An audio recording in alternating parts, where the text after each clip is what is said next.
Hola, ¿qué tal a todos? Bienvenidos a un capítulo más de Agentes de Cambio, el podcast. Hoy vamos a hablar de un tema súper interesante. Vamos a conocer los derechos y obligaciones a la hora de alquilar un piso. Y es por ello que el día de hoy tenemos una invitada muy especial, Laura Lobo, quien es experta en derecho y se especializa también en la rama inmobiliaria. Entonces, el día de hoy resolveremos todas las dudas que tengamos al respecto.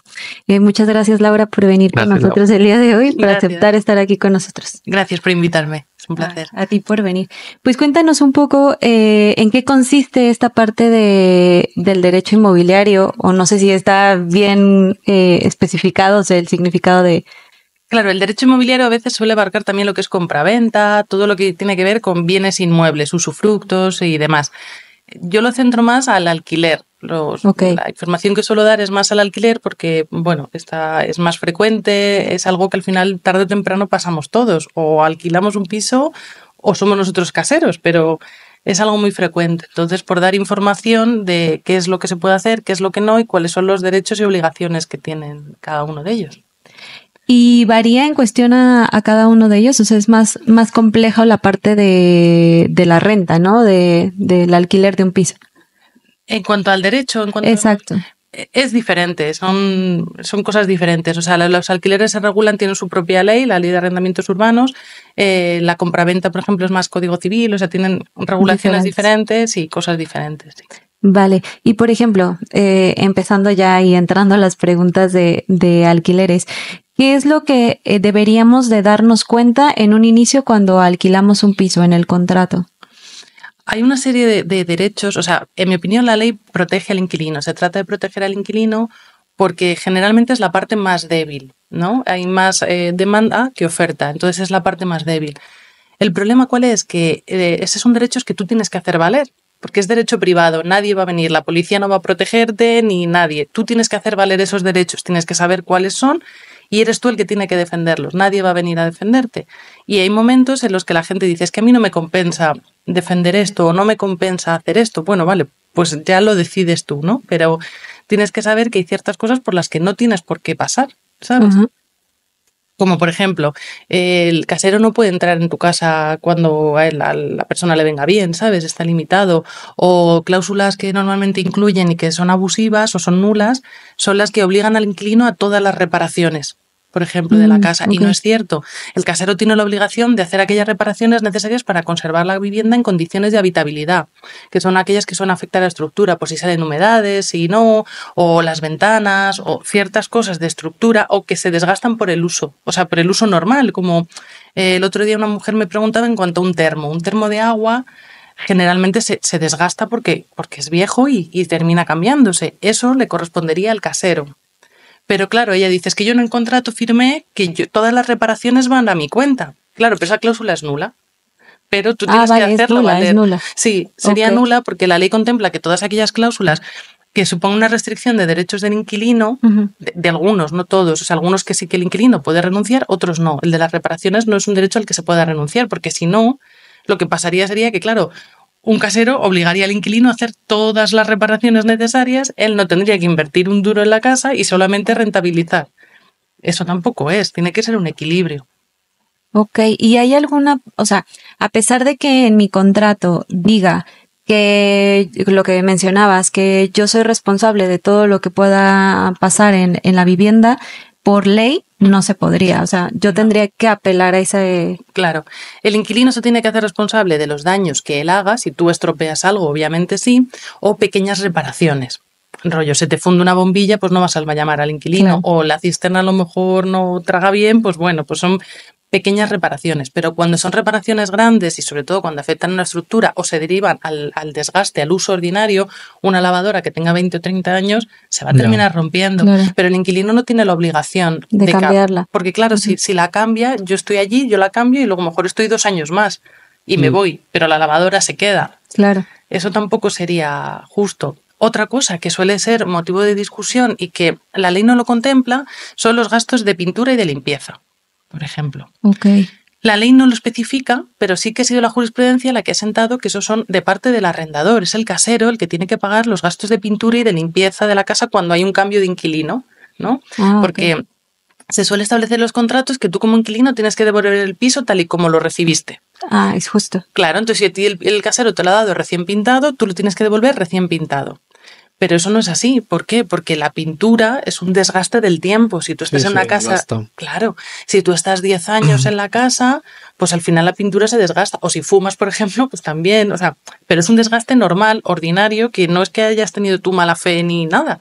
Entonces, se entiende que el arrendador tiene que hacer un mínimo de gasto de mantenimiento. La limpieza igual, o sea, si tú dejas la casa hecha una pocilga, no, pero lo que es una limpieza de una mudanza que sale polvo y pelusas de todas partes, pues esa limpieza de mantenimiento para volver a alquilarlo es un gasto del arrendador, no del inquilino. ¿Y cuáles serían ahora de la parte del arrendador? ¿Cuáles serían sus principales derechos y obligaciones? Porque sé que ahora en España hay un tema controversial, ¿no? De los ocupas que, o sea, yo no sé por qué los propietarios no pueden recuperar sus viviendas. A ver, para recuperarla, o sea, el principal derecho el casero lo principal que quiere es cobrar la renta y que no le destrocen el piso, ¿no? Son como las dos principales características. En cuanto a la renta, cuando tú alquilas un piso, sí que hay un procedimiento que es un procedimiento de desahucio. En la teoría está articulado para que sea un procedimiento rápido, ¿sabes? Que en pocos meses, porque si a ti el casero, o sea, el inquilino te deja de pagar y se presenta la demanda, eso se notifica al inquilino, tiene un plazo de 10 días para contestarte, 10 días hábiles, que son 2 semanas. Y ya en la propia admisión de la demanda se fija la fecha de juicio y la fecha de lanzamiento.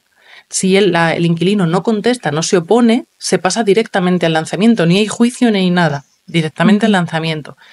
¿Cuál suele ser el problema en la práctica? La notificación, claro.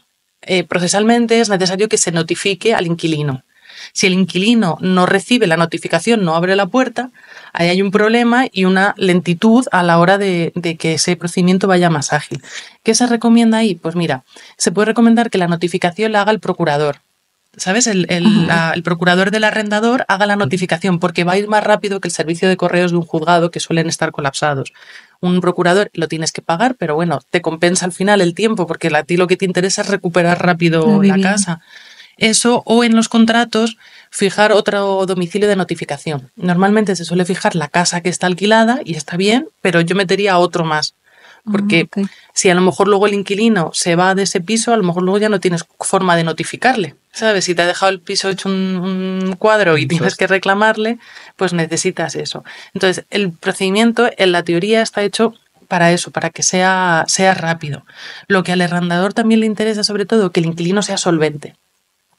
O sea, pues que tenga un contrato de trabajo, que tenga capacidad económica, porque claro, si a ti te va el inquilino sin pagar, tú vas a reclamar las rentas. El arrendador quiere reclamar las rentas o si te destroza el piso quieres reclamarlo, pero esa persona tiene que tener de dónde tirar, tienes que ver dónde puedes ejecutar, qué es lo que puedes sacar, porque si no, pues de donde no hay no se puede sacar. Entonces, yo creo que en esa parte sí que se intenta proteger al arrendador, por eso hay un procedimiento que, ya te digo, está articulado para que sea rápido, para que la recuperación de la casa sea rápida. Pero claro, es un riesgo al final. Para mí, yo lo que recomiendo es que sea una persona, o sea, que el inquilino sea una persona solvente, que te dé pruebas de solvencia y de, bueno, pues se pueden avalar. Hay cosas como que parecen muy graves, pero yo qué sé, yo he alquilado pisos y me han avalado, ¿sabes? Mis padres de, oye, que voy a pagar y no va a pasar nada, y entonces no me preocupa. Pero si pasa algo, yo entiendo que para el arrendador es una tranquilidad el decir, bueno, pues esta chica no va a desaparecer y me va a dejar tirado, porque hay alguien más detrás que la avale. No estoy avalando la casa de mis padres ni cosas así como muy grandes, simplemente que hay otra persona más que puede responder. Pues a mí también me parece bastante normal. Vale, y por ejemplo, entrando a la parte documental, ¿qué documentos podría pedir el arrendador al inquilino para protegerse un poco?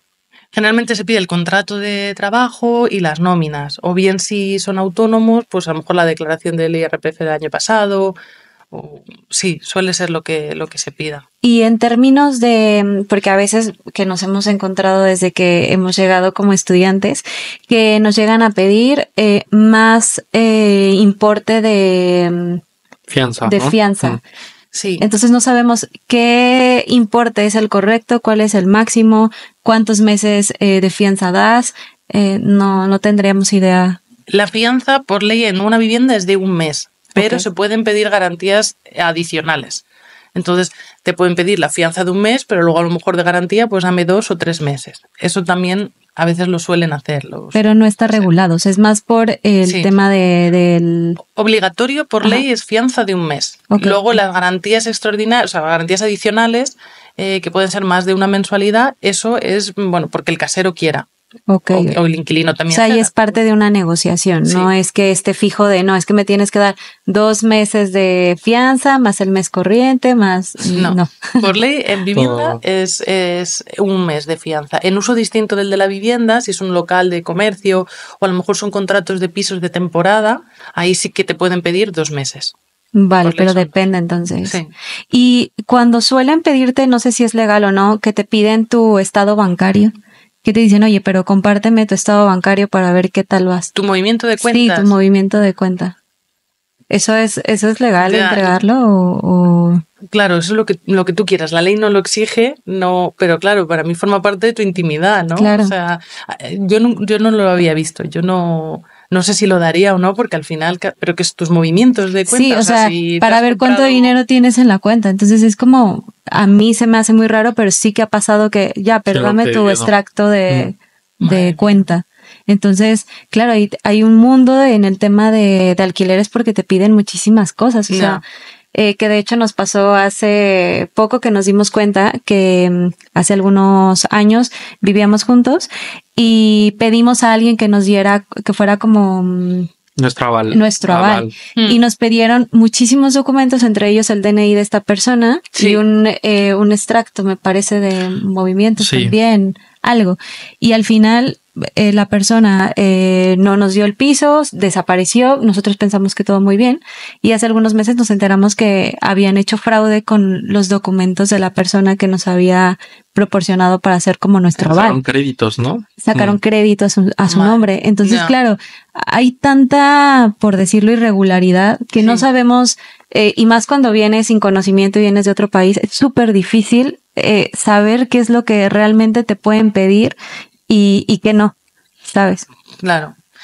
A ver, la ley no exige ningún documento en concreto ni nada, o sea, no lo exige. Al final es un poco el casero lo que quiera pedir o lo que para asegurarse de que, bueno, de que el inquilino le va a pagar.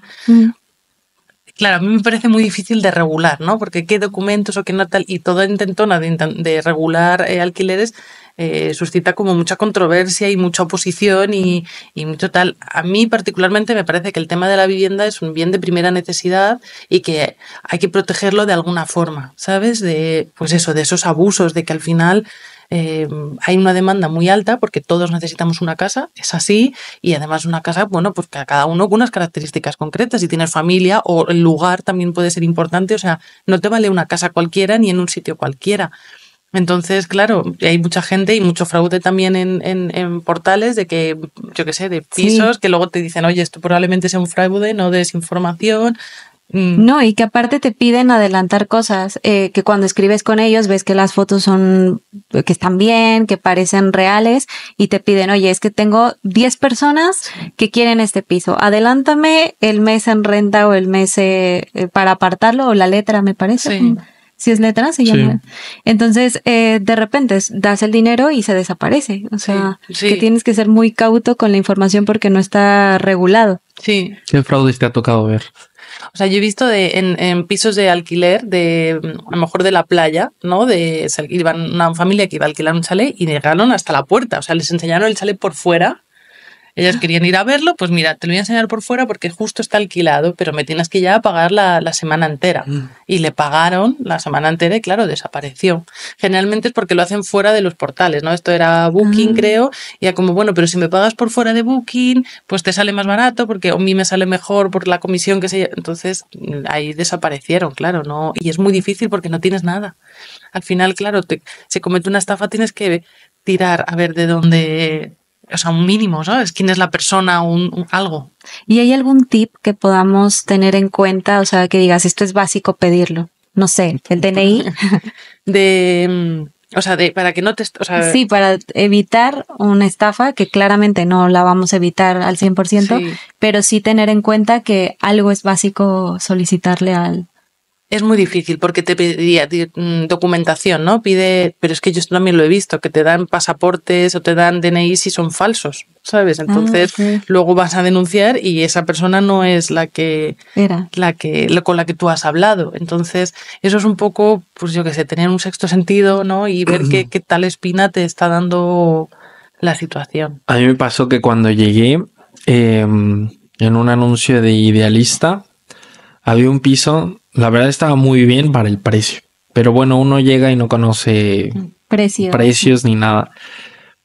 Y estuve hablando por mail con el chico, pero hablaba muy raro español. Y se lo enseñó una amiga y me dice, está usando traductor, porque ni siquiera habla español. O sea, literal era un copy-paste del traductor. Y claro, me enviaba una liga de Airbnb, pero era falsa. Pero tú veías la página de Airbnb y se veía igualito.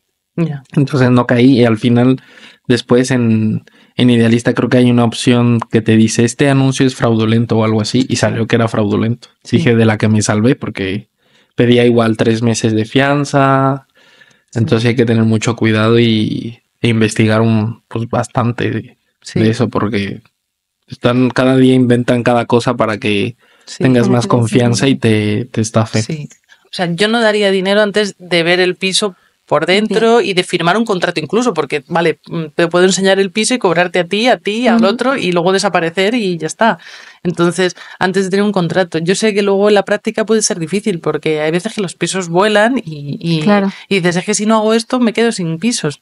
Entonces, por eso es muy difícil equilibrar la legislación con la picaresca o la práctica con cómo está el mercado, ¿sabes? Que a veces es que es muy incompatible. Oye, justo te iba a preguntar por el tema de las llaves. Que creo que no es tema legal ni nada, pero es mejor que cuando firmes el contrato, en ese momento te den las llaves del piso y en ese momento hagas la transferencia al casero, ¿no? Sí. Sí, o sea, a ver, la ley no pone nada al respecto, entonces es un poco como tú veas o como tú lo vayas viendo, pero es verdad que a lo mejor la transferencia... A ver, hay veces que te piden una reserva, eso también es cierto que claro, si a lo mejor quedan 15 días para que empiece el mes o lo que sea, eso ya un poco lo vas hablando con el casero. Pero sí, o sea, lo ideal sería que firmes el contrato, en ese momento te da las llaves y en ese momento... Hagas la transferencia, sí. Y que cuando te vayas, eso también es importante, tú firmes con el casero un documento que ponga, oye, en tal fecha he dejado el piso, ¿sabes? Okay. Se puede hacer como un estado de más o menos cómo está. Es verdad que un casero no te va a firmar en ese momento, que no te va a reclamar nada porque puede haber vicios ocultos, puede haber que algo no funcione bien. Pero sí que es muy importante que tú firmes porque... si no te puede volver a reclamar. O sea, quiero decir, tú le puedes decir al casero, oye, que me voy por teléfono, por ejemplo, vale, venga, quedamos tal día, viene, le das las llaves, tú te vas. Pero si tú no tienes un documento firmado, si el casero tiene mala fe y te quiere engañar, luego puede reclamarte renta, ¿sabes? Puede decirte, oye, tú no tienes una prueba de que te has ido el 1 de marzo. ¿Sabes? Okay. Entonces yo llego mayo y te digo, oye, me debes marzo, abril y mayo. Ya, pero yo me he ido del piso, pero ¿cómo pruebas? ¿Sabes? Que te has ido del piso. Es raro, no suele pasar, pero es verdad que es mejor firmar un documento que acredite la extinción del contrato y que has devuelto las llaves y que las has abandonado y el piso y que ya está todo cerrado por seguridad. Ok, y por ejemplo, en tema legal, ¿hay alguna protección para el inquilino que haya sido, que haya tenido algún tema o tipo de fraude? O sea, ¿hay algo que lo ampara, que puede ir a denunciar, tiene que llevar ciertas pruebas? Sí, o sea, eso ya serían, o sea, va fuera un poco de la legislación de alquileres, es más penal. Claro, si te han estafado, sea penal. Eso sí, una denuncia, o puede ser una comisaría, o al juzgado de guardia, o un abogado que te la redacte y presentas pues lo que ha pasado con todas las pruebas que tienes. Al final, en todo procedimiento judicial, lo importante son las pruebas. Cuanto más pruebas tengas, mejor. Pues las capturas de WhatsApp, conversaciones. Tú puedes grabar conversaciones siempre y cuando tú intervengas en esa conversación, o sea, no sea entre dos personas ajenas, puedes aportarlo eso y es una prueba válida en un procedimiento. Vale, o sea, también las capturas de WhatsApp yo las puedo llevar y son evidencia. Sí, sí, todo eso es prueba, eso es importante, sí. Vale, y ahora regresando a algo que mencionaste en el inicio que me pareció muy interesante porque me pasó. El casero no puede entrar a la vivienda a menos que tú le des el permiso o que esté en el contrato. Claro, no, el casero es como un ajeno, es como, aunque sea el propietario del piso, mientras tú tengas alquilado el piso es como cualquier otra persona, como el vecino, como una persona que va por la calle. No puede entrar en la casa si tú no lo autorizas para entrar en la casa. Hay veces que en los contratos se pone que tú autorizas al casero a entrar si hay que hacer alguna reparación o alguna cosa, pero bueno, eso suele ser, claro, como razonable y el casero no debería entrar de motu propio, ¿sabes? No tiene por qué entrar de motu propio, sino que tú permites que vaya a entrar porque tienen que reparar a lo mejor unas goteras, pero el casero no puede entrar en tu casa, o sea, en la sí, casa. cuando quiera. Claro, no. Es que a mí me pasó que cuando yo buscaba habitación, me encontré con una señora que me enseñó el piso y me decía, yo soy la casera, pero yo tengo llaves y entro cuando yo quiera y vengo a ver cómo está y tiene que estar todo ordenado. O sea, te decía cómo quería el piso, pero realmente ella no vivía ahí. No. O sea, ella entraba cuando quería y hacía lo que quería en el inmueble. No, o sea, no puede hacer eso es ilegal porque es tu casa, es el derecho de morada, o sea que no puede hacerlo. Y de hecho lo que puedes hacer es cambiar la cerradura. Los inquilinos pueden cambiar la cerradura. ¿Ah, sí? Sí, no, porque mientras estás viviendo en el piso, tú puedes cambiar la cerradura con la cosa de que cuando tú te vayas, repongas la cerradura anterior o puedes pactar con el casero, oye, te doy la copia y te quedas con una cerradura nueva, que puede ser. Pero es perfectamente legal que tú vayas. De hecho, no es tan raro porque ya no tanto de cara al casero, porque puedes fiarte de él, pero ha habido otros inquilinos anteriores, ¿sabes? Ha habido inquilinos anteriores y no solo inquilinos, que probablemente la llave, pues a lo mejor lo tienen parejas o familiares o tal, o sea que la llave de tu casa la puede tener mucha gente. Y entonces se puede cambiar la cerradura perfectamente con la cosa de, bueno, cuando me voy, si el casero quiere, le vuelvo a poner la cerradura anterior y ya está. ¿Y le tengo que avisar? No hace falta. No, ni el casero tiene por qué saberlo, ni tiene que tener copia de la llave, ni nada, porque él no puede entrar en la casa mientras tú la tengas alquilada. Claro. Tendrá que llamar al timbre como todo el mundo. Y si me reclama, o sea, no aplicaría porque claro, por ley no. Claro, no tiene nada que reclamarte. Lo único que te puede reclamar es cuando te vayas del piso, quiero que me dejes la cerradura anterior. Vale, te pongo la cerradura anterior y ya está. Sí. Y yo como casero, por ejemplo, si necesito, o sea, tengo mi piso alquilado, no sé, por un año, ¿no? Y bueno, ya está próximo a acabarse el contrato y estoy buscando como nuevas personas para habitar mi piso. Si no puedo entrar yo, ¿cómo les enseño el piso? ¿O puedo estipular algo en el contrato? A ver, la ley no dice nada al respecto. Entonces, lo estricto, lo lógico sería esperar a que el inquilino se vaya y después tú enseñas el piso cuando ya tú tengas la posesión de tu piso porque esa gente se haya ido de tu casa. Otra cosa es que tú te lleves bien con el inquilino y el inquilino te diga, bueno, pues a mí no me importa enseñar el piso, no me importa que una tarde esté entrando gente a mi casa y tal, pero eso entra como un poco dentro de la buena voluntad de la gente. Tú tampoco puedes obligar, o sea, no se puede establecer una cláusula en el contrato que tú me digas, cuando te vayas a ir del piso, 15 días antes yo puedo entrar cuando a mí me dé la gana. Porque claro, tú estás en tu casa y si te apetece estar en pijama o estás fuera o lo que sea, no tienes por qué llegar, imagínate, y te encuentras allí a gente extraña. Creo que sería bueno que platicáramos lo que nos hacía el casero anterior, que era como una casa grande y luego la dividió en 4 pisos. Uh-huh. Y bueno, nosotros la verdad nos vimos un poco ingenuos, pero nos llegaba el recibo de luz. Bueno, no nos daba el recibo de luz. Nos decía cuánto teníamos que pagar, pero nos salía súper caro. Era muy caro. Y de repente se nos iba, no estábamos, y cuando llegábamos a estar se nos iba la luz y no entendíamos por qué. Hasta que llegó una persona a ayudarnos con los cables y todo esto, y nos explicó que todos colgaban de una misma, ¿cómo se llama? ¿Cómo se dice? Como fuente de suministro. Fuente de suministro. Y era por eso que en ocasiones jalaba más, porque los otros 3 pisos consumían mucho en ese momento y nosotros que no lo utilizábamos nos quedábamos sin servicio. Entonces era algo súper irregular que vimos nosotros, pero claro, no sabíamos qué hacer, o sea, reclamarlo, era legal, no era legal, o sea, nos tuvimos que aguantar ahí hasta que terminó el contrato. Nunca nos mandó ningún recibo. Pero pagamos, ya después que salimos hicimos cuentas y pagamos muchísimo de luz, o sea, era alucinante lo que pagábamos. Claro, ahí se debería haber pedido un recibo Porque claro, el inquilino tiene que pagar, pero aquellos suministros que estén individualizados. Y por lo que me estás contando, eso no estaba individualizado, porque no sabes que tendría que tener cada piso un contador. De luz.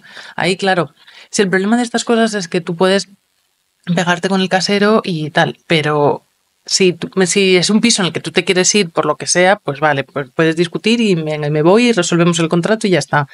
Pero imagínate que tú te quieres quedar en la casa, ¿sabes? Ahí no puede, vale, sí, no discuto con el casero, pero el casero va a decir, vale, pues vete. ¿Y puedo disolver el contrato por este problema? Sí, si hay incumplimientos del contrato, tú puedes resolverlo. Sí. Pero este caso sería un incumplimiento porque no me está ofreciendo un servicio individualizado o no porque no está bajo el contrato. Sí, o sea, yo creo que se podría discutir. Habría que verlo, pero se podría discutir porque... porque tiene que estar individualizado. Aquí no lo está, tú tienes derecho a ver las facturas de qué es lo que te está cobrando y tal. Si ahí te hubieras dado cuenta de que probablemente pues eso, había una factura para todos esos y al pedir una individualización puedes negarte a pagar la luz, ¿sabes? A decir, oye, porque como no hay un servicio y habría que ver también qué ponía el contrato en cuanto a los suministros o no, o qué. Claro, es que eso también, lo de los suministros suele ser un problema porque... Puede ser que te lo pongan a tu nombre, puede ser que te lo pongan a nombre del casero. Pero el problema también suele ser que si lo pones a nombre del inquilino, si el inquilino se va y cierra la cuenta, o sea, oye, quiero dar de baja, a ti viene la compañía y te quita el contador, ¿sabes? Y el casero luego tiene que pagar que le pongan otra vez el contador. Para reinstalarlo. Claro, entonces es como... A mí eso es una cosa que me llama la atención porque siendo tan frecuente los alquileres a día de hoy, que la gente, ¿sabes? Nos movemos mucho, estamos unos años, tal, como que las compañías de suministros no tengan mecanismos que sean todo esto más fácil, ¿sabes? Sí, para reactivarlo. Claro, que sea más fácil decir, bueno, pues el contrato está a nombre del casero, pero las facturas van al inquilino y lo pasa él y él puede ver su propia factura, yo qué sé, como una cosa media que no sea tan estricto del contrato y la factura un nombre o tal, porque ahora es una realidad diferente. Y aparte yo creo que era ilegal, ¿no?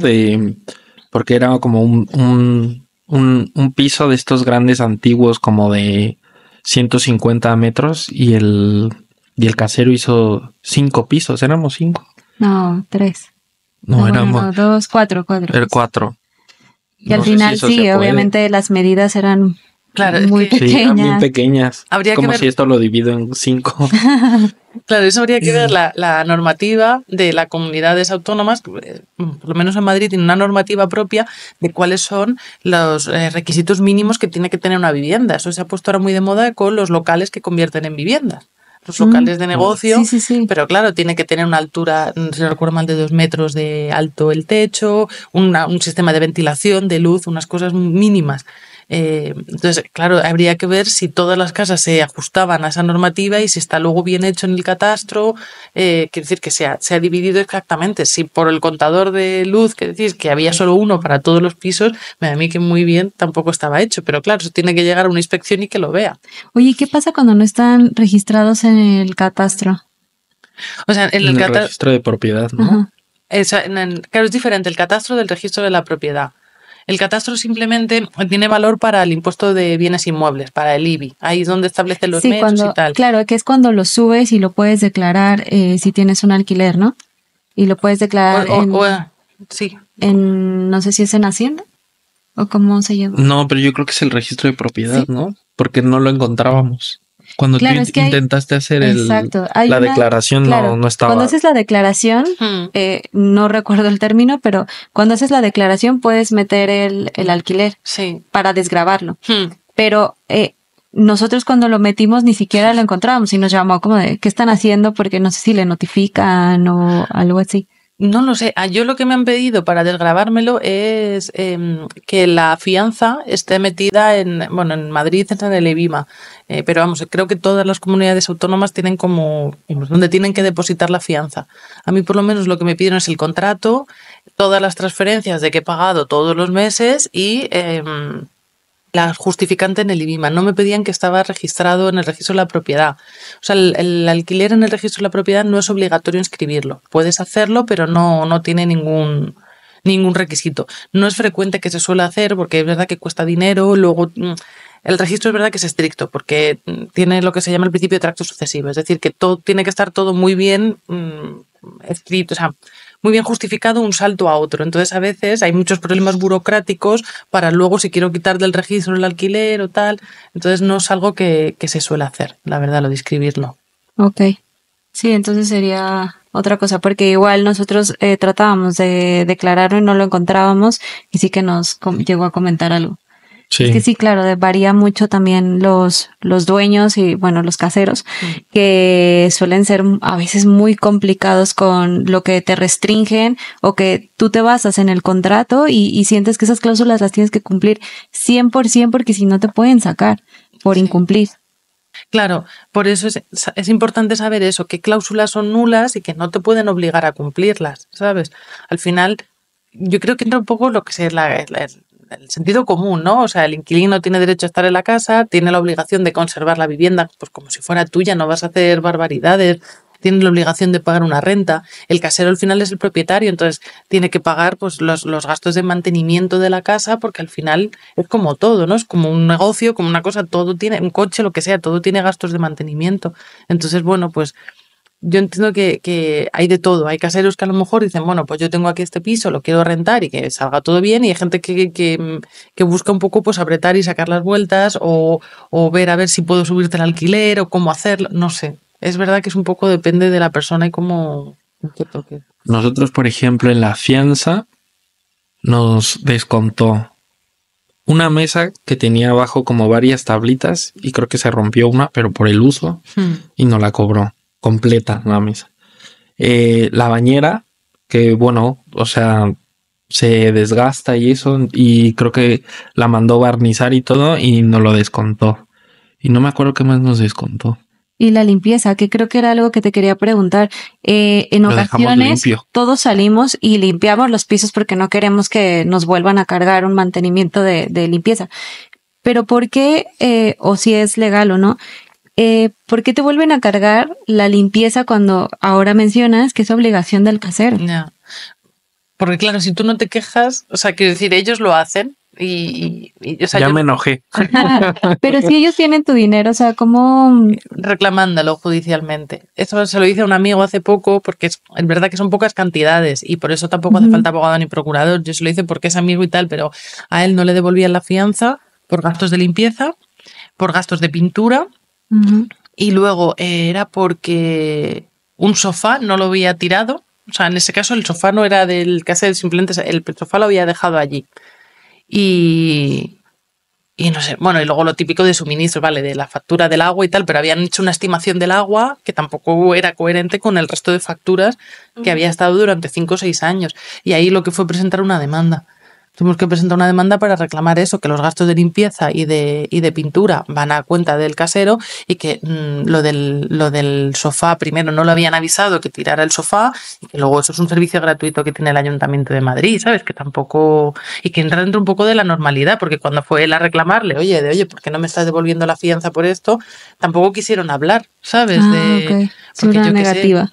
Claro, que el casero te puede decir, oye, vente a quitar el sofá porque esto no lo quiero aquí. Bueno, vale, pues vas y lo tiras, que tampoco, que es lo que te digo, que es bajarlo porque no... No hay más. Oye, pero cuando son inmuebles que que no tienen, bueno, vaya la redundancia, muebles, y dejas algún mueble que pues no sacaste, ¿te repercute también en el...? La ley no dice nada al respecto, es un poco lo que ponga un poco en el contrato. Hay caseros que a lo mejor te dicen, oye, pues sí que quiero que esté todo el piso vacío.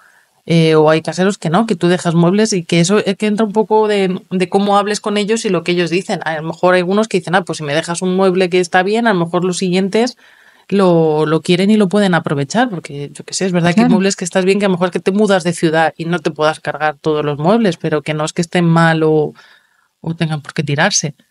O sea que, bueno, lo recomendable en todo esto y tratando de hacer una breve... Un resumen es también que cuando entres y en el caso de que tengas muebles, hacer un resumen de lo que hay, o sea, tener una lista de, bueno, me encontré con tanto, tener un inventario y saber con qué te encontraste y cómo lo vas a dejar. Sí, a la entrada y a la salida cuando entres y cuando sales, grabar o hacer vídeos o fotos de cómo está toda la casa y de cómo está todo, ¿sabes? Y pues eso, lo de la mesa, si es una tablilla, a lo mejor esa tablilla se podría arreglar, por ejemplo, o el precio de la mesa, pero ¿qué me vas a cobrar? Eso también hay veces que se puede incluir en el contrato como los precios de reposición, porque tú me estás cobrando una mesa nueva, pero si eso es una mesa que tiene 20 años y yo la he utilizado 2, claro, son esas cosas que es muy difícil de regular. Claro, la ley no te puede decir, pues si es tal o si es cual, al final entra un poco de cómo hables. De la negociación, ¿no? Que se tenga. Claro. El problema también suele ser para probar si el desperfecto de algo es por culpa de inquilino o es simplemente el uso, ¿sabes? Pues yo qué sé, pues una bañera es verdad que cuando son muy viejas se van desgastando. Sí, bastante. ¿sabes? Estaba desgastada y no la quería cobrar. Paqui, ¿estás viendo esto? Te odio. Claro, es que es verdad que es que hay veces que desconoces tanto que con tal de salir, y creo que en ese momento ya queríamos salir, era como, ya mira, lo pago. Y lo asumes. Sí. Y ya después que pasa el tiempo dices, ups, o sea, estuvo mal porque, mira, yo no sabía que teníamos que, o sea, que la pintura caía como parte del dueño. Sí. O sea, yo pensaba que realmente te lo tienen que descontar cuando sales del piso. No, porque entonces, claro, piensa, si todos los desperfectos, aunque sean del transcurso del tiempo, se lo cargan al inquilino, el casero realmente ¿qué gastos tiene? ¿Sabes? No tiene ningún gasto de mantenimiento de nada. Bueno, la comunidad y nada más. Sí, pero que todos esos gastos también se pueden repercutir al inquilino. Normalmente no lo suelen hacer, pero la ley sí que permite que los gastos de IBI, de tributos, de cargas de tal, se puedan repercutir. Hay gente que lo hace. Entonces, sí, yo he encontrado así, y más gastos de comunidad, que impresionante. Sí. O sea, no es mi piso. Sí. ¿No? Claro, efectivamente, a mí ahí son cosas que digo, es que no lo entiendo, pero es verdad que también como se pone de moda la inversión inmobiliaria y se vende un poco como, bueno, tú te compras un piso y esto lo vas a rentar y ya está, ¿sabes? Y te olvidas. Y no es cierto, es como toda inversión, tiene riesgo y toda inversión tiene un mantenimiento, ¿sabes? Tanto si inviertes en fondos como si inviertes en inmobiliaria. En inmobiliaria, al ser algo físico, lo tiene, cuesta. Claro. Oye, y sobre los contratos, a mí me queda mucho el tema de las vigencias, porque he escuchado, no lo sé, que cuando tú alquilas un inmueble tienes o puedes renovarlo hasta 5 años, ¿es correcto? Sí, el casero es persona física, hay lo que se llama prórrogas obligatorias hasta 5 años. Si el casero es persona jurídica, una empresa, un fondo, son 7 años lo que tienes. Okay. Y durante ese tiempo tú tienes derecho a permanecer en la casa y que no cambie el contrato, o sea, son prórrogas, se mantiene el mismo contrato. Lo único que te hacen es la actualización de la renta, ¿sabes? No, pero no te puede subir el alquiler como tal. O sea, no te puede, o sea, es que justamente me tiene otra pregunta. El importe que tú firmas del precio de alquiler, ¿no te lo pueden subir en esos 5 años? ¿O sí y depende de? Claro, te pueden, lo que se llama actualización de la renta. Hasta hace poco, hasta hace creo un par de años, era por el IPC. Eso en 2022 lo cambiaron, actualmente en 2024 está limitado a un 3%. Y lo que aprobaron el año pasado, la ley de viviendas, es que ya no va a estar vinculada al IPC, sino que se va a crear un nuevo índice. No sé si están aplicando el índice de garantía o algo así, es que ahora no me acuerdo cómo se llama el término, pero bueno, es un poco el mismo que se aplicaba en arrendamientos rústicos, que es más bajito, suele estar en un 2, 3, un 4%, porque claro, el problema fue cuando el IPC subió al 10%, de repente eso fue una barbaridad. Entonces, está limitada durante el año. Durante esos 5 años sí que te pueden actualizar la renta conforme, pues ya te digo, al baremo que se haga. ¿Cada año? Cada año. Tiene que ser anual en el momento en el que hay pases un año del contrato. Que es decir, si el contrato lo firmas en mayo, pues es cada mayo, no a principio de año. Eso sí, tiene que especificarlo el contrato. O sea, no es ni obligatorio ni automático. Es decir, el contrato de arrendamiento tiene que poner que el casero tenga derecho a actualizar esta renta. Y además el casero te lo tiene que avisar y es a partir de los 30 días siguientes. O sea, si en marzo, ¿no? Te digo, oye, hay que toca actualizar el tal, pues ya es en la renta de abril cuando me tienes que pagar con esa subida de la actualización que corresponda. Okay. ¿Y es legal el subarrendamiento? Sí, es legal. Se necesita el consentimiento del casero por escrito. Es necesario que conste por escrito, que por escrito puede ser por un WhatsApp, o sea, no hace falta un contrato como tal, pero es necesario que conste por escrito, tiene que ser un subarrendamiento parcial, no puedes alquilar enteramente una casa y tiene que ser por un precio inferior que el del arrendamiento. Eso también es que es verdad que lo he escuchado mucho como en cosas de inversión, del rent to rent, ¿no? Como que alquilas para alquilar, pero claro, es como a lo mejor yo puedo alquilar un piso y decir, pues tengo 2 habitaciones, subarriendo esas 2 habitaciones, pero el casero me permite que yo subarriende esas 2 habitaciones y al final si yo pago 1.000 euros de alquiler, bueno, podría alquilar 500 y 500, sí, eso sí, a lo mejor, porque es que cada subarriendo tiene menos de lo que yo estoy pagando por el arriendo, eso sí. Un amigo lo hacía, ¿no? Ah, sí. Alquilaba su salón, su sofá era como sofá cama y o sea, ya no vive ahí, así que no pasa nada, pero ponía su habitación en Airbnb. ¿Ah, sí? Y ahí llegaba. Pero sin consentimiento del casero ni nada. Creo que no tenía consentimiento. A ver, echa la ley, echa la trampa, ¿no? O sea, quiero decir, eso no sería legal. Ahora bien, el casero tiene que darse cuenta y lo que podría hacer es resolver el contrato, decir, oye, vete de mi piso porque esto no te lo permito. Pero es muy raro que se acepte el subarrendar, ¿no? Porque al final, si lo quisiera el casero, pues lo renta por habitaciones y ya está. Sí. Y creo que le sacan más dinero, ¿no? Sí, es raro que un casero te deje hacerlo, pero a lo mejor puedes decir, bueno, pues si tengo un piso de muchas habitaciones, yo me quito el jaleo de buscar gente. Yo te lo alquilo a ti, tú te preocupas y yo al final voy a cobrar la misma renta. Si a ti un mes se te queda la habitación vacía, es tu problema porque yo voy a cobrar entera la renta, no voy a cobrar menos, ¿sabes? Ok.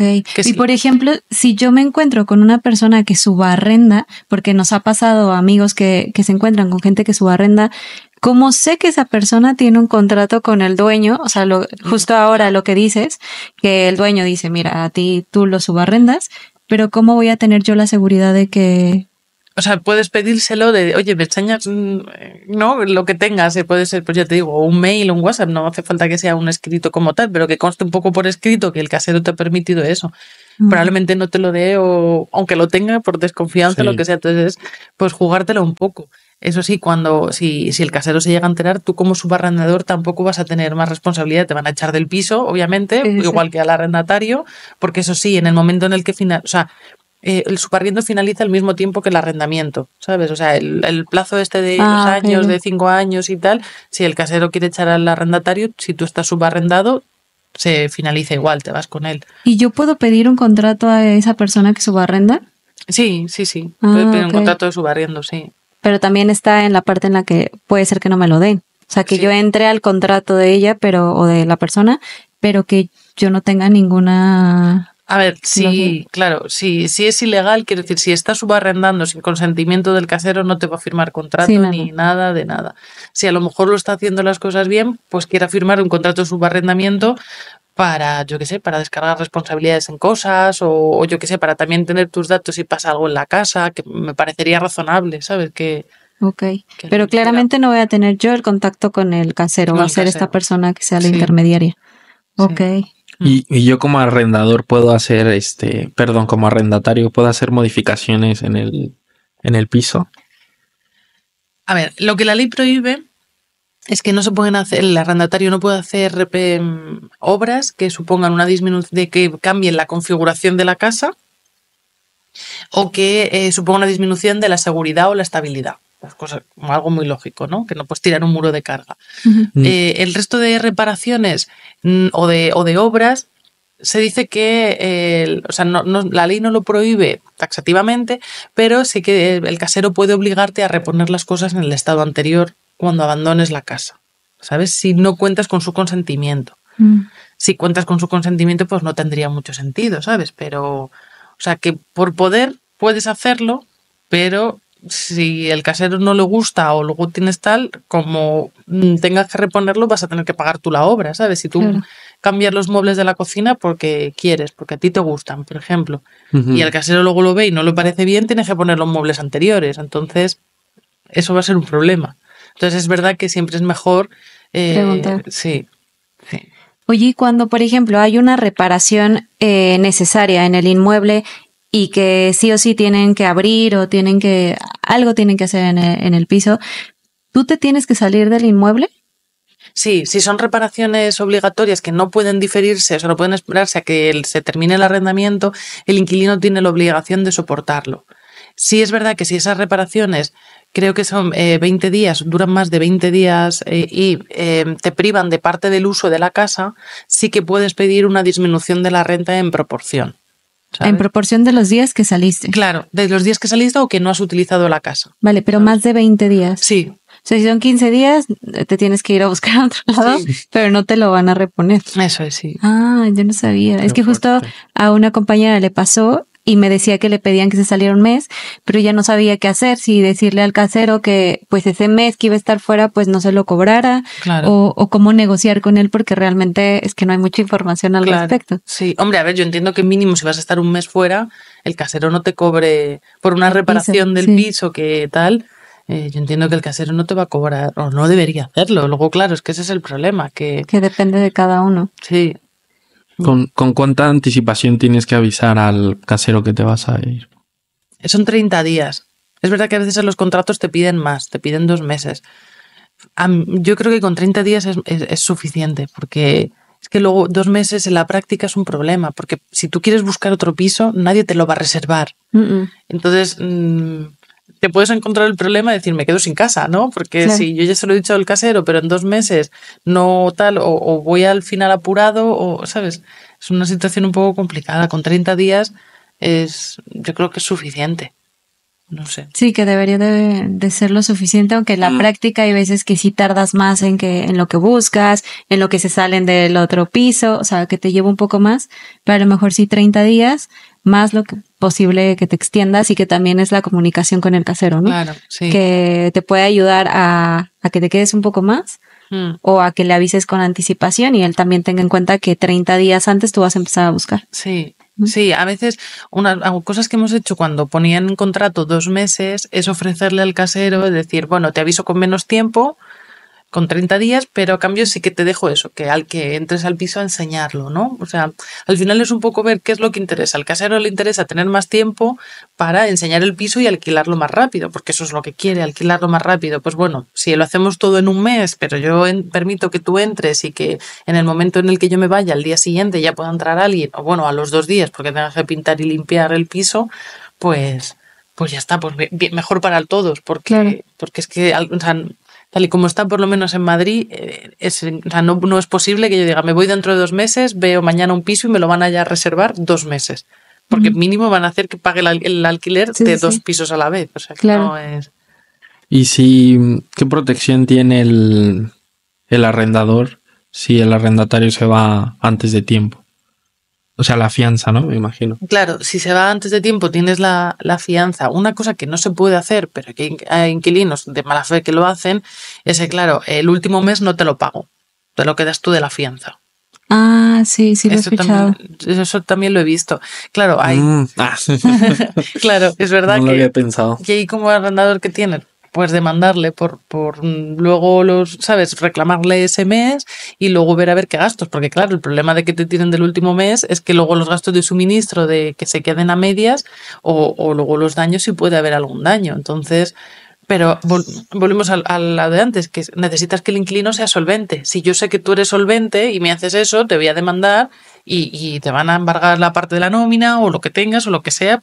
Pero si tú no eres solvente, si no tienes nada o lo que sea, pues es que da igual. O sea, te pueden embargar la parte de la nómina, o sea, puede... Claro, en una demanda, si hay una resolución judicial en la cual yo te debo dinero a ti, ¿sabes? Pues me van a embargar lo que tenga, ¿sabes? Si es una nómina, o sea, al principio, obviamente los embargos siempre se da prioridad al dinero en efectivo, porque es más rápido que un bien inmueble, que hay que subastarlo, etcétera. Sí. Entonces, si tú tienes una nómina, sí, le va a llegar a tu empresa un de, oye, parte del sueldo de esta persona, se lo tienes que... ¿sabes? No se lo retienes porque hay que dárselo a otros. Sí. Oye, y otra pregunta. En el tema del efectivo, me vino a la cabeza de un amigo que iba a alquilar un piso, bueno, una habitación, y le decían, bueno, todo ok, se lo enseñaron, pero el pago tiene que ser en efectivo. Me lo tienes que dejar aquí, no sé, le decían, en un sobrecito, los primeros 5 días del mes, dejas en efectivo porque no aceptan transferencia, pero lo tienes que dejar aquí a los primeros días del mes. ¿Eso es legal? A ver, la ley dice que es por medios electrónicos, telemáticos, bueno, no sé, o sea, por transferencia, que si no es posible, porque no tal, vale, se haga. Pero lo que sí que es obligatorio es que el casero te dé un recibo de pago. Claro, que entiendo que eso lo hacían porque no declaraban nada y ahí no tal. Pero claro, si tú lo pagas en metálico, porque imagínate que pues una persona muy mayor que no se aclare con una cuenta bancaria y todo sea en efectivo. Pero sí que te tiene que dar un recibo de un recibo de que tengo eso. Entonces. Ay, nosotros nos daban el recibo, lo imprimía y te o en una hoja. Sí. Te firmaba y ese era el recibo. Bueno, pero por lo menos. Pero está bien. Claro, es para justificar que tú has pagado, porque si luego, imagínate, te reclama rentas, es que ese es el problema. Que luego pasan este tipo de cosas de que tú te vas del piso y te pueden reclamar rentas. O estás pagando en efectivo, has firmado un contrato, tienes un contrato, pero tú no tienes una prueba de que has pagado. Y si yo luego te reclamo las rentas, pues puede ser que yo gane un juicio y me pagues las rentas que me has pagado, más luego todo lo que te estoy reclamando. Que no hay evidencia de que pagaste.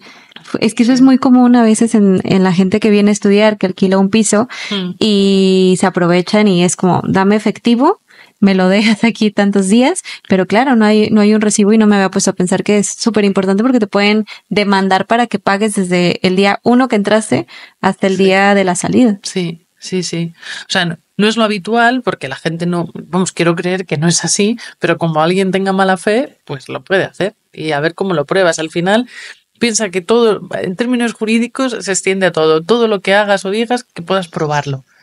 Porque, y lo que a ti te pueda parecer muy lógico en el mundo real, en un juicio está mucho más mirado con lupa, ¿sabes? Entonces, yo qué sé, un justificante de transferencia, por ejemplo, ¿no? Es como yo tengo una prueba de que te he pagado porque tengo un justificante de transferencia ya, pero si yo hago el justificante de transferencia y luego lo anulo, pero tengo ya el justificante, ¿sabes? Eso es una prueba, pues bueno, pues yo puedo negarla. En un juicio yo negaría eso. Si tú me aportas un justificante de transferencia, puedo llegar a negarlo porque ya tenemos que oficiar al banco que pruebe que realmente el dinero llegó a la cuenta. Entonces, piensa siempre en todas las pruebas que puedas conservar y que luego va a ser mucho más complicado. En un procedimiento judicial luego suele ser todo mucho más complicado. Sí, que debería de ser súper simple llevar todas las evidencias y que se resuelva rápido el... Sí, yo sí que tuve un asunto de esos de que luego le reclamaban una renta, habían dejado el piso, eran 2 chicos, es que fue hace tiempo, eran 2 chicos, uno había vuelto... Se había retornado a su país y el otro se había quedado aquí y le reclamaban todas las rentas cuando ya habían dejado el piso, pero porque el documento de que se habían abandonado el piso se lo había llevado el chico este y ya no, como que habían perdido contacto y relación. Entonces al que estaba aquí le estaban reclamando todas esas rentas y fue muy difícil mostrar que efectivamente había pagado, porque como no teníamos ese documento y había un contrato firmado y una prueba de que había vivido allí, pues ahí fue el problema.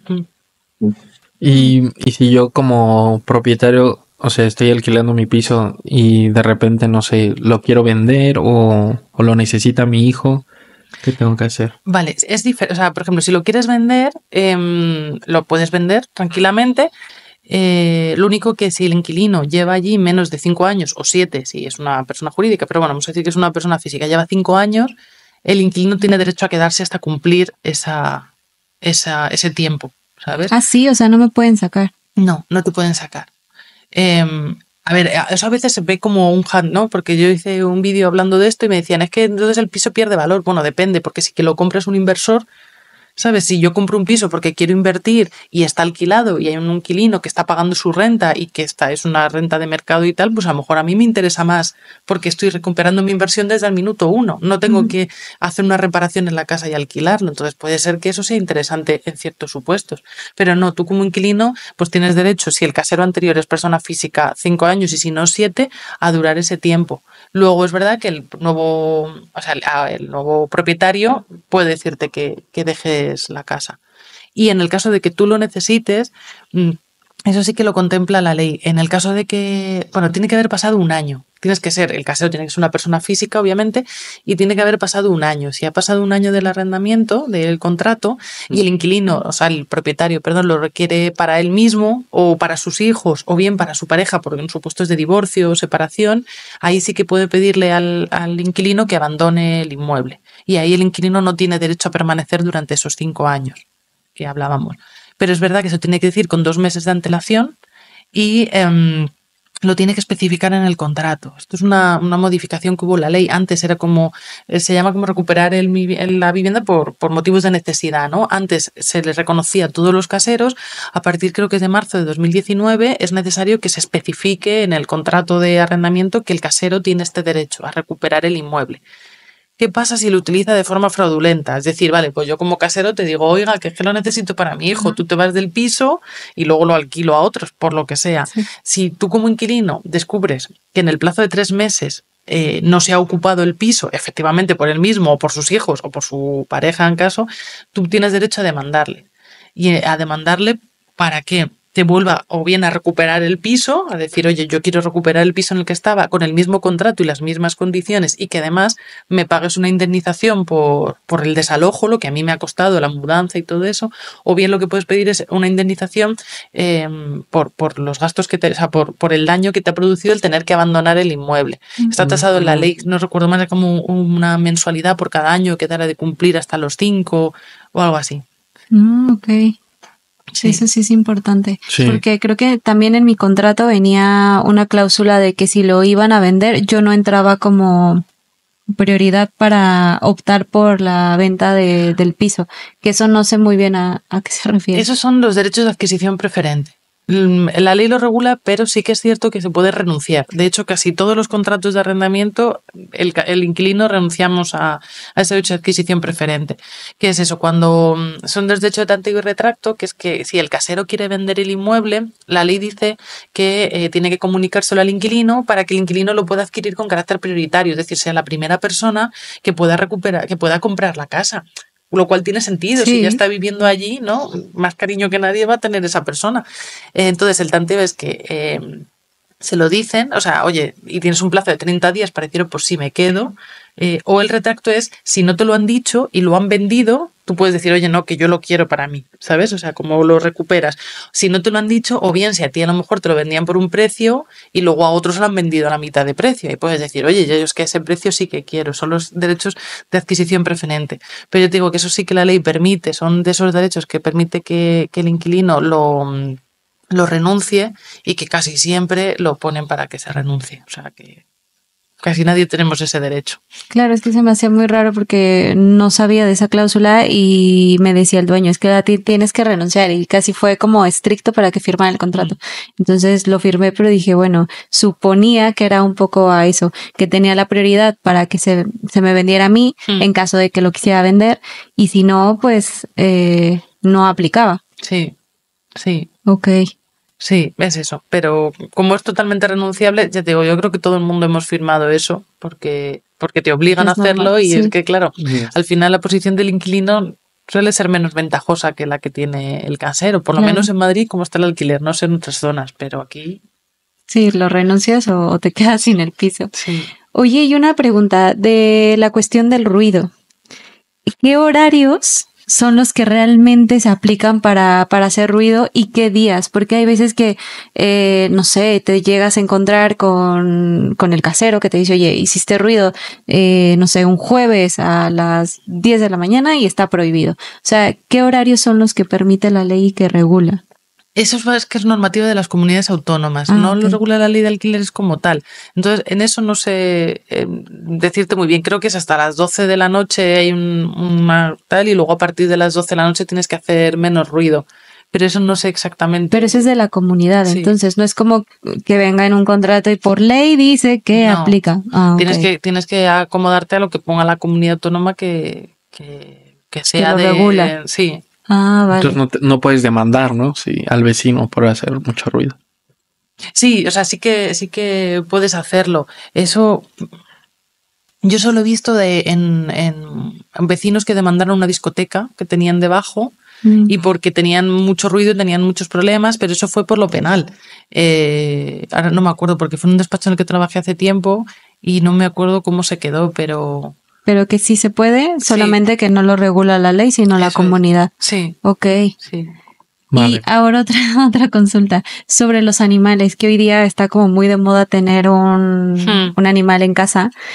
¿Qué pasa cuando firmas un contrato que dice no animales en el piso? ¿Puedes llegar a negociar o de plano no? A ver, la ley no dice nada, entonces entra dentro del margen de la negociación, ¿sabes? Okay. Sí, es normal que los caseros no quieran animales, pero también es verdad que a lo mejor puedes hablar con él y negociarlo y ver pues, qué animal tiene o qué no tiene, o el espacio que cuenta o todo eso. Pero es verdad que eso entra un poco dentro de la negociación de lo que acepte el inquilino y lo que acepte el casero. Eso no hay una regulación. No hay una regulación y ley que te diga, se tiene que cumplir con tal. No. Ok. No. Es que hay veces que sí, cuando llegas a negociar, que también le han pasado amigos, que no, es que por ley dice que no se puede, o entonces, claro, caes en un tema de desconocimiento, Sí. que al final no sabes si aplica o no aplica, quieres negociar, pero qué tal si no, Sí. o te quedas sin el piso, pero es importante también saberlo. Claro, es verdad. O sea, la ley de arrendamientos urbanos no contempla nada en cuanto a animales, ¿sabes? De que tengas obligación de alquilar con animales o sin animales. Yo eso siempre lo he visto, pues eso, en un poco lo que el casero quiera y lo que acepten y lo que quieran las partes, vaya. Ok. Vale. Y yo tengo otra pregunta.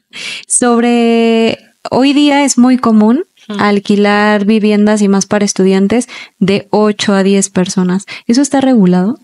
No, o sea, no dicen nada, porque son pisos muy grandes. Sí, pisos muy grandes en donde las habitaciones llegan a ser 8 o 9 y que ya de repente se convierte en un piso completo con tanta gente que viene a estudiar. Pero hoy día se ve más normal. Sí. Hoy se está normalizando eso, vivir en un espacio muy pequeño, compartir una estancia muy grande, pero que estás conviviendo con Y hasta alrededor de compartir 10 personas. habitación. También. Con 2 camas, 3 camas. Sí, Claro. es verdad. Claro, la ley no dice nada al respecto de cuál es el mínimo ni nada. Eso es lo que está marcando un poco el mercado de alquiler, claro, y el mercado de vivienda, que hay más gente de espacio en teoría o de casas. Yo tampoco lo entiendo muy bien, pero esas cosas pasan y por eso está el precio como está o pasan ese tipo de cosas de que, claro, Se está saliendo de control. Sí, hace poco salió, eso lo vi en las noticias, que una mujer era en Canarias, alquilaba la terraza. Por carnavales y tal que se llena, alquilaba la terraza, entonces la gente ponía ahí las tiendas de campaña y tal, los vecinos, claro, llamaron a la policía porque por el trasiego y tal, y porque eso va un poco por piso turístico, que los pisos turísticos sí que tienen las comunidades autónomas, pues eso, los Airbnb estos que tienen que tener una salida aparte o cosas para que no perjudiquen, pero sí, hasta el punto de que la gente alquilaba una azotea para poner su tienda de campaña y dormir allí. Eso no lo sabía. Pues sí, yo dije, madre mía, es que es una cosa. Sí, es que llega un punto en el que no se regula y que de repente puedes llegar a alquilar cualquier cosa. Sí. ¿Tienes alguna pregunta? ¿No? Ya. Bueno, pues Laura, muchas gracias por acompañarnos, por venir con nosotros y resolvernos todas nuestras dudas. Creo que ha sido súper importante. Y es importante también cuestionarse ciertas cosas y tener acceso a la información. No sé si nos quieras compartir tus redes, en dónde te pueden encontrar, dónde puede la gente acercarse a encontrar todos estos tipos de respuestas. Sí, o sea, bueno, en Instagram subo vídeos, en Lobo Abogada, y luego también tengo una newsletter donde todos los días pues hablo de derecho, cuento historias de derecho y cosas que se deberían saber, aprender, un poco que sea dinámico, no es un boletín jurídico que es un rollo. lauralobo.es. Ahí es donde me pueden encontrar. Ok, y te pueden contactar por mensaje, escribir. Sí. Vale, sí. Perfecto. Pues Perfecto. Nada, muchísimas Muchas gracias. gracias por venir. Muchas gracias a vosotros, es un placer. Gracias. Nos vemos en el próximo capítulo.